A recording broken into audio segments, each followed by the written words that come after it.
The UEFA Champions League throwing up an all-Italian semi-final. The San Siro, the venue for Wednesday's first leg. Inter Milan versus AC Milan.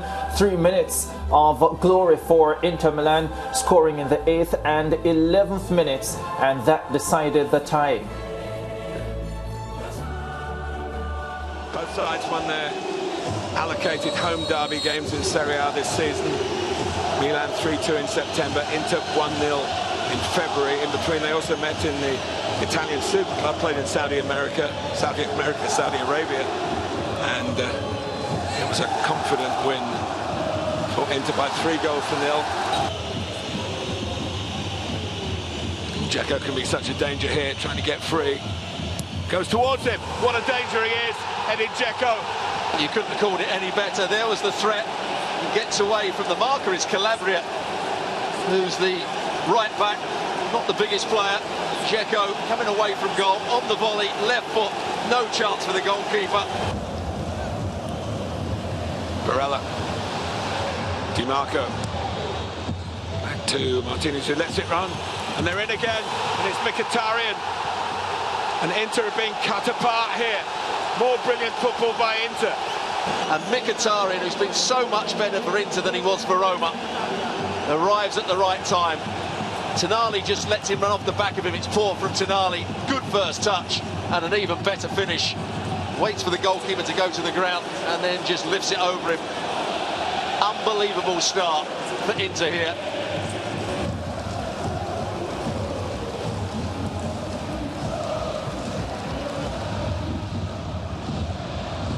Calabria's header wasn't a clearing one though. Oh! Shot from Calhanoglu. Dzeko. Are they going to get a third? Mkhitaryan lining up to shoot Inter.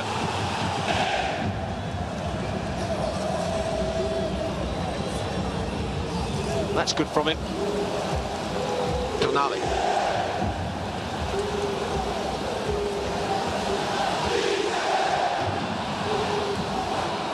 Well, Tonali again to Diaz. Messias in, little flick into the side netting from Calabria, finished behind Chelsea Group E.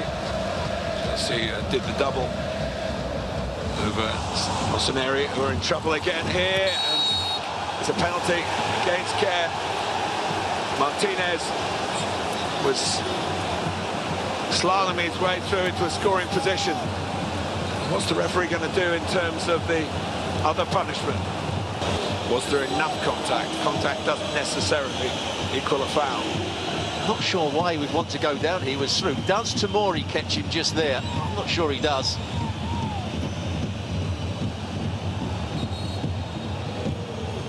No penalty. So Kerr doesn't have the yellow card either. Here's Theo Hernandez.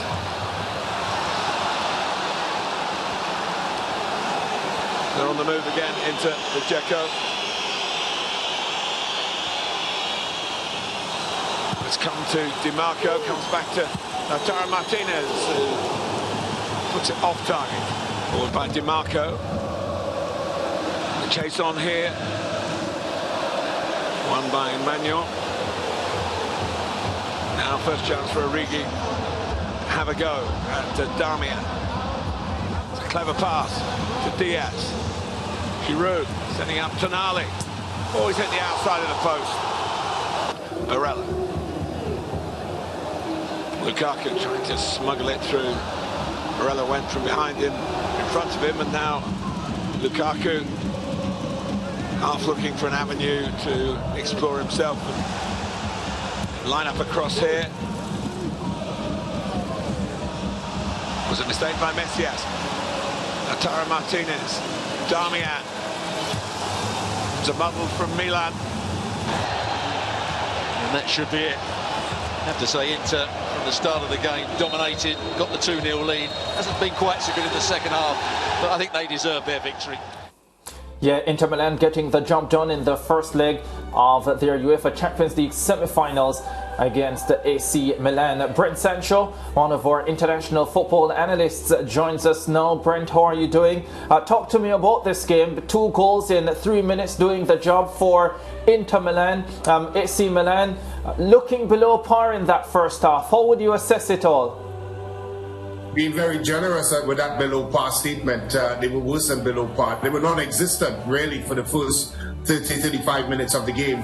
And you know, for me it was very surprising. As we know, this is a derby game, the biggest game between the two clubs, and in a situation that has a lot at stake, Champions League final. So I was very, very surprised. I mean, players of that ilk and that stature, you can't even start discussing nerves, because that's part and parcel of the job that they do. They just were really, really poor. But also give Inter Milan credit. They played on the front foot. I think from a team selection perspective, started Mkhitaryan instead of Brozovic showed that they wanted to play on the front foot, and they are fully deserving of their 2-0 victory going into the second leg. And of course it could have been more than 2. It could have been worse for AC Milan. That penalty that was overturned in the 34th minute of the contest. What did you make of that? Initially I thought to myself, definite penalty. The referee got it right. And then when I look at the replays, I'm not 100% sure. How did you see it? And you summed it up very well there. Simply because you're not 100% sure. It has to be a clear and obvious error. I'm very sure there's no one, whether in studio or anywhere else, could suggest that that was a clear and obvious error. I thought the penalty should have stood, and that's my confusion with VAR. If it was a clear and obvious error, then it is. No one here in the studio, in the screen, anywhere could suggest the might of that pull or the might of that tug, and would it have impeded Lautaro Martinez or not. So I didn't see it as a clear and obvious error. I thought the penalty should have stood. I'm not sure what the referee saw on the screen that changed his mind, but there we have it. VAR is at work again. Yeah, very much the case. And at the end of the game, the AC Milan coach, Stefano Pioli, saying, listen, we were better than Inter Milan in the second half. I guess you can't fault him, because he is looking for ways to motivate his team going into that second leg. But how much of it was that they were better than Inter in the second half, as opposed to Inter really controlling the game and ensuring that they saw it out without conceding? He's better off taking them out for ice cream to motivate them than making such statements, because that's not true. You're right. The Inter Milan was fully controlling this game from minute 1 through 90 plus. They looked the better team. Even when they sat back and drew up a defensive line a bit deeper, they still were in control. Of course, AC Milan having one chance and went off the post, but Inter also had their opportunities. As I said, it was really a poor effort by AC Milan. Look, it's a kind of season that they've had throughout, up and down. I really think they miss the informed Rafael Leao and what he brings to the team. And maybe, yes, that could be something that they can look to in the second leg if he's fit and he can play. But outside of that, it looks like lights out for AC Milan. So, Brent, you're not giving them the opportunity for the second leg. You feel as if they're going to come out and play the same football, or do you expect them to make drastic changes that would afford us a different AC Milan team for the second leg? Well, I could see changes in personnel. I could see changes in the approach. Of course, as I said, Leao playing would be a big addition for him and bring of course, a big change to their approach. 2-0 is never a secure lead in football, especially when you're playing two-legged football games. So I could never count any team out. But certainly, AC Milan would need a drastic improvement. I've never rated Milan, AC Milan and Inter Milan as it relates to this Champions League. I think one's a good team and one's an okay team. And that's what we saw today. And an okay team needs to play out of their skin to beat the good team. Yeah, and I just want you to expand on the point you're making, because the narrative for AC Milan coming from you, Brent, sounds pretty dismal. And they had conceded, I think, just one Champions League goal in 6 matches, but conceding 2 goals in the space of a few minutes here would have been a huge setback for them. Isn't there some misfortune, if you want to put it that way, that they had just that little period there that put them behind in the game and made things difficult for them? Yeah, no, look, they've been good defensively. You're correct in saying that. But the problem I have, Lance, as we look forward, I couldn't sit here and say to you that it wouldn't happen again in the second leg. Because I could see it happening again. That's That's the type of season that AC Milan has had. They've had their ups and they've had their downs. When they are good, they're very good. If they're at their best, yes, they can beat Inter Milan, maybe even overturn the two-line score.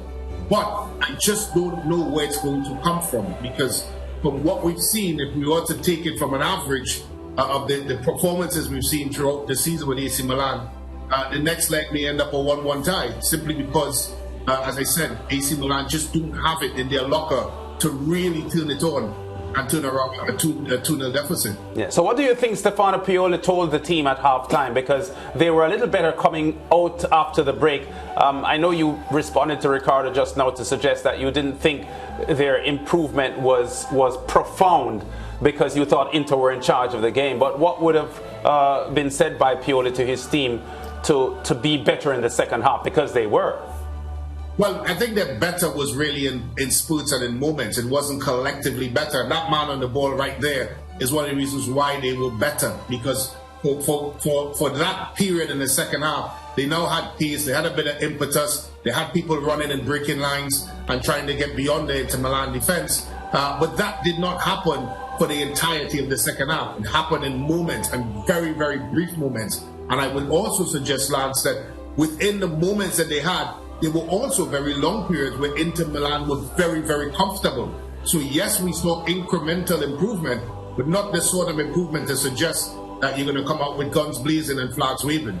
Yeah, what is it, Brent, that has given Inter Milan the edge over AC Milan in recent times? Because you look at their last 5 meetings coming into this one, just one win for AC Milan. They had a draw in there as well, but no, just one win in their last 6. What gives Inter the edge?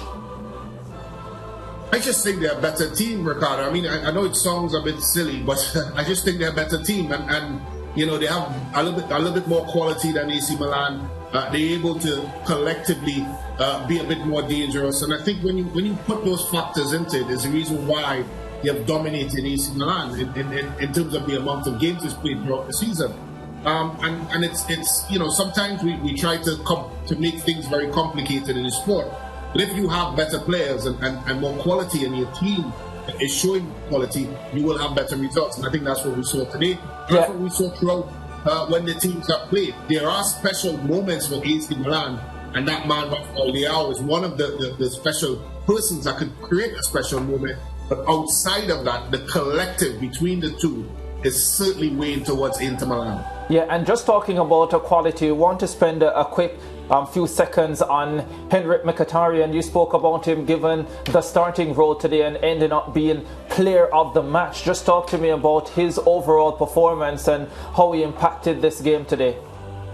Well, all you have to do, Ricardo, is put Mkhitaryan at Roma up against Mkhitaryan at Inter Milan, two different players. We saw him tracking back, we saw him trying to make runs, we saw him being comfortable in the ball, taking shots, scoring his goals, popping in the box.